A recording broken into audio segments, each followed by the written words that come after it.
How's it going, guys? It's me, Sandwich, and welcome to the finale of my Super Mario Galaxy 2 Let's Play.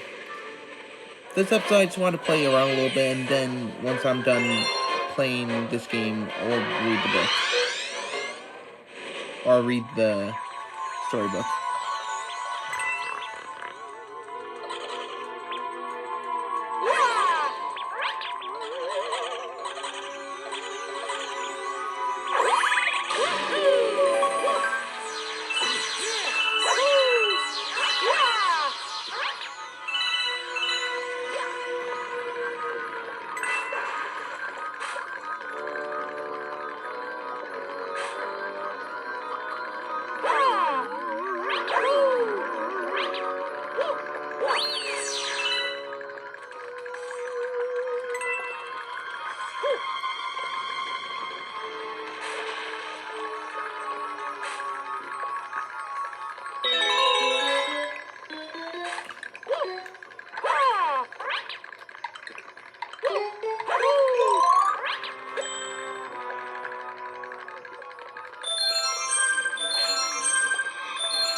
Oh, no, no, no, no, no, no, no.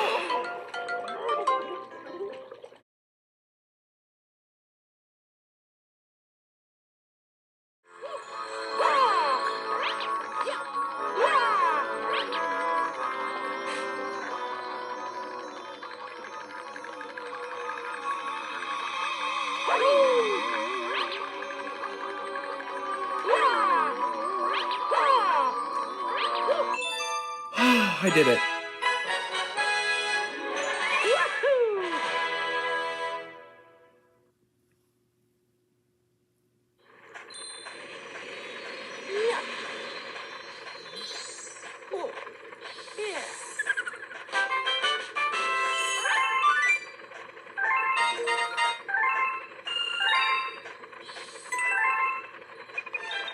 Hmm?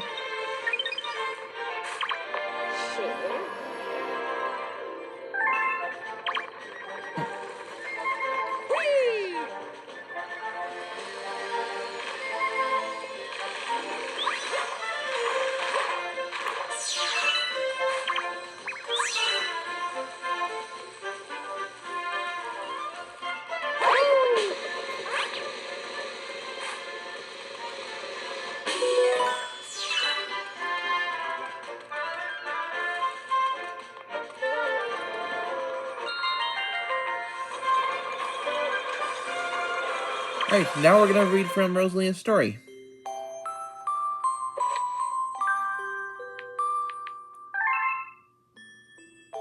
Chapter 1, Twins. A long time ago, there were twin star children named Mary and Lou. They lived happily with the Lady of Shooting Stars and among their many friends. The twins looked identical, sounded identical, and spent all of their time together. It would have been difficult to tell them apart if were it not for their entirely different personalities. Mary was impulsive and outgoing. Lou was shy and introspective. They complemented each other well, so they got along. They lived together their whole lives and were nearly inseparable. Until one day, they were forced apart, when Mary turned into a star. In the blink of an eye, she shrank down small and then burst into light. She left only stardust in her wake. But why? The Lady of Shooting Stars has taught the Lumas that they could become stars in order to help someone, but Mary became one for no reason at all. Lou rushed to the Lady of Shooting Stars for help, who said, "I'm afraid Mary has left this path, but she will always be in our hearts. The stardust she left behind will give life to new star children. She may return someday." That could be tomorrow or 100 years from now, or even 10,000 years from now. Upon hearing this, Lou covered her eyes and cried. Chapter 2. Alone. Lou was alone now. A day passed, then another, and before she knew it, 100 years had gone by. All that time, Lou was unable to become a star, but she didn't want to become one anyway. She wanted to stay a Luma until she saw Mary again. She wanted everything to be like it was before. And yet, she felt that a Luma who could become a star wasn't particularly useful. So one day, she decided to begin a new journey. She built a spaceship and left to travel through the stars. As the centuries passed, she hoped this path would reunite her with Mary. Lou happened upon the Lady of Shooting Stars a number of times during her travels, but Mary was not with her.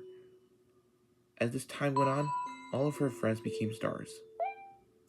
1,000 years passed this way. Lou thought, Mary's probably forgotten about me by now. She's probably playing with star bunnies on some far-off planet while I'm here missing her. I bet I'll be missing her for 1,000 more years. Maybe even 2,000. I'll be stuck as a Luma forever. Lou found the loneliness unbearable. The truth was, she really did want to become a star because that's what would save her from these feelings. She would become one right now if it meant she could see Mary again. Lou strained, shook her body, and struggled to turn to a star. But she couldn't do it. Chapter 3. Hope. Lou had exhausted herself trying to become a star. It was just then that the Lady of Shooting Stars appeared. Becoming a star will not allow you to break free of this path. That's simply the nature of living within one. I'm sure that Mary is out there thinking of you too. And as long as you stay the course, perhaps she'll reunite with you. Even though she's not near, I'm sure she knows where you are. After all, she's your twin star. You share the same stardust. There seemed to be some secret to these words, hidden deep within her eyes. In truth, the Lady of Shooting Stars was reminded of her own past. She too was searching for someone precious she had lost, and she too believed they could one day be reunited. Finding your way without a compass or a telescope may be difficult, but hope is like a lighthouse. If you keep its fire lit, Mary can find her way back. The lady's eyes were kind as this message became clear. The stardust that floated through Lou glowed brightly and reminded her of when she and Mary were together. It felt just like old times. And with that, something changed inside Lou. Today, Lou continues her journey aboard her spaceship, now responsible for a whole crew of Lumas. She's dependable in nature and impressive in stature, as all captains should be. The shy Lou of this past is now just a memory.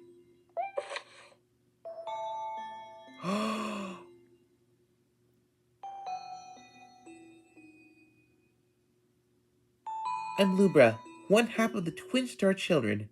I carry the fire of hope across the galaxies. The final chapter, Light. Mary was fed up and exhausted. She'd been awoken too many times. I'm sure this place is just as beautiful as all the other boring worlds. She had been on such a long journey that she was starting to reach her limit. Her sense of time and space had broken down long ago. Her memories were scattered, like a hazy dream.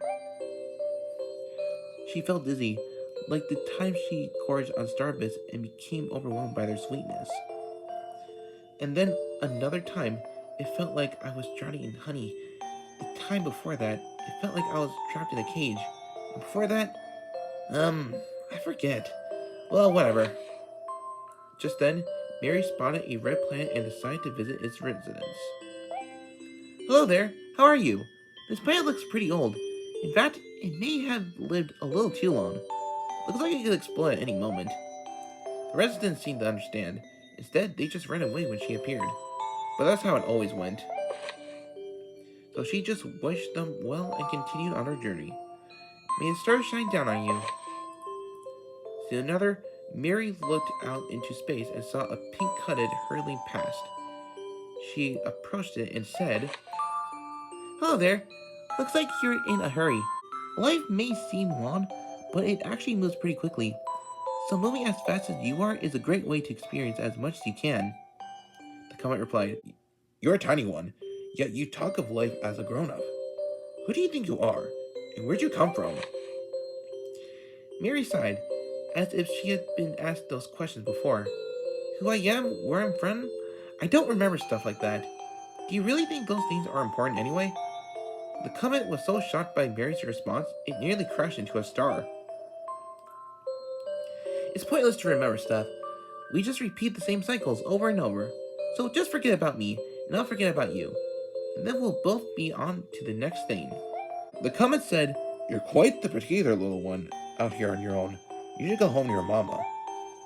Mary scoffed as the comet drifted away. "Mama? What is that word? It sounds sort of familiar. I'm not sure why." Well, whatever. It was time for a rest anyway. The next world Mary awoke to was pitch black. There was no life, and the stars had yet to be born. The galaxy was just about to take shape. But even in a place with no light, with nothing at all, Mary wasn't bored. She would become a star again soon, so she just needed to wait. I remember hearing that a Luma can become a star in order to help someone special, but I've never served any purpose as a star. Who was it that told me that anyway? Well, whatever. Mary liked the endless darkness. She preferred it. In fact, she found light bothersome. What's that? She saw a glimmer in the darkness and a familiar feeling washed over her. Could it be Lou? It must be. I remember this feeling. I'm gonna find her. I'll seek out my other half, no matter how long it takes. She's out there somewhere, and I'll never stop searching. With that goal in mind, Mary turned into a star again. The glimmer disappeared, and all that remained was the quiet of the darkness. The end. And now we got this last one, which was added in a update. And yeah, let's see what this is about. I'm completely blind to this, so let's see what this is about. That night, the Lady of Shooting Stars had a premonization that a new star would soon be born. Usually, on an occasion like this, she would invite a crowd of Lumas to the kitchen to celebrate. But this time, she decided to wait in the garden alone. In the grassy field below the night sky, only the sound of the wind could be heard. Sitting there reminded her of the first time she spied the hill through her telescope. In the garden, she could take in her surroundings with a peaceful heart. On this night, she spotted two streaks of light in the inky sky. Looking more closely through her telescope, she saw that one was blue but flying like an arrow. Chasing it was a purple light. The two lights never touched, nor did they part. In fact, it looked like they were playing. The two lights began circling each other gleefully, as if they were dancing. Their pace got faster and faster, and their light grew brighter and brighter, until with one burst, they transformed into two suns. The twin stars continued to circle each other, bathing the garden with warm sunlight. As the sky turned blue, the sound of the wind seemed to turn into a waltz. "Hello, new stars. It's nice to see you." A starbit fell from her eye, and also, "Welcome back." Then she heard a voice down by her feet. "Don't cry, okay? Your mother's waiting for your tears to dry." The lady kept her gaze upon the sky. "I know, but these newborn stars are so beautiful. It's hard not to be moved. Their light is so new and bright. And they're pulling each other together so strongly. Their orbit ensures they'll never apart." She wiped a starbit from her eye. They each found their special someone. But when will I meet my special someone? The girl asked sadly. The lady's voice was kind. The strongest force is all the universe is a heart that never gives up. The girl regained her brightness and gripped the lady's hand. Yes, I think that's how we must be. The lady squeezed the girl's hand in return. And with that, the lady of shooting stars went back inside, where she was met with a great number of Lumas in the bedroom, awaiting a bedtime story from their mama. Ever since that day, the sun's light fills the garden, and it's said that the wind whistles through the mellow to the tune of a waltz. The end.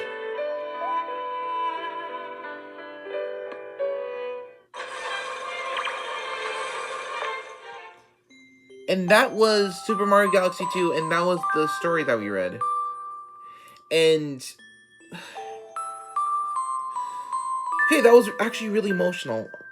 Actually, I'm gonna pause this. So yeah, that's basically my Super Mario Galaxy 2 Let's Play. If you want my honest thoughts, I really liked it. I mostly got this game just to get excited for the Mario Galaxy movie. And I have no idea if they added that new chapter just for fun or what.